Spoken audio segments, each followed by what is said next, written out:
ವ್ಯಾಗನರ್ 2003 ಮೂರು ಮಾಡಲು owner by ಗಾಡಿ ಇದು 4 ಜನ ಓನರ್ ಆಗಿದೆ. ಈ ಗಾಡಿ ಡಾಕ್ಯುಮೆಂಟ್ಸ್ ಎಲ್ಲ ರನ್ನಿಂಗ್ ಇದೆ. ಡಾಕ್ಯುಮೆಂಟ್ ಎಲ್ಲ ರನ್ನಿಂಗ್ ಇದೆ. 26 8 ಗಂಟೆ FC, ಹ್ಮ್ ಇನ್ಶೂರೆನ್ಸ್ 6 ತಿಂಗಳು ಹ್ಮ್ ಎಲ್ಲ. AC ಪವರ್ ಸ್ಟೇರಿಂಗ್ ಗಾಡಿ ಫೀಚರ್ಸ್ ಅಲ್ಲಿ AC ಪವರ್ ಸ್ಟೇರಿಂಗ್, ಸಿಸ್ಟಮ್ ಎಲ್ಲ ಐತೆ. ಸೆಂಟರ್ ಲಾಕಿಂಗ್, ಹ್ಮ್ ಸೆಂಟ್ರಲ್ ನಾಲ್ಕು ಬರ್ತದೆ. ಹೊಸ ಟೈರ್ ಅಪೋಲೋದು. ಹ್ಮ್ ಇಂಜಿನ್ ಕಂಡೀಷನ್ ಸರ್ ಗಾಡಿ ಸೂಪರ್ ಐತೆ. ನೀಟಾಗಿದೆಯಾ? ಹ್ಮ್ ಇದೆಷ್ಟು ಬರ್ತದೆ ವ್ಯಾಗನರ್ ಮೈಲೇಜ್? ಬರುತ್ತೆ 20 ಬರುತ್ತೆ ಮೈಲೇಜ್. 20 ಕೊಡ್ತದೆ.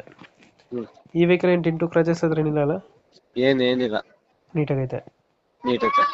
ಲೊಕೇಶನ್ ಸರ್ ಗಾಡಿ ಇರೋದು ವ್ಯಾಗನರ್? ಮೈಸೂರು ನಾರಾಯಣ್ ಹೃದಯಲ್ ಹಾಸ್ಪಿಟ್ಲ್. ನಾರಾಯಣ್ ರುದ್ರಲ್ಲಿ ಹಾಸ್ಪಿಟ್ಲ್ ಅದ್ರಣ? ಹ್ಮ್ ಮೈಸೂರು. ಎಷ್ಟು ಹೇಳ್ತೀರಾ ವ್ಯಾಗನರ್ಗೆ ರೇಟು? ರೈಟು ಹ್ಮ್ 1,10,000 ರೂಪಾಯಿ ಹೇಳ್ತಾ ಇದೀನಿ. ಹಾಂ ವೆಹಿಕಲ್ಸ್ ಡೀಲರ್ ಚೆನ್ನಾಗಣ್ಣ ಬಂದ್ರೆ ಫೈನಲ್ 1 ಲಕ್ಷ ಕೊಡ್ತೀನಿ.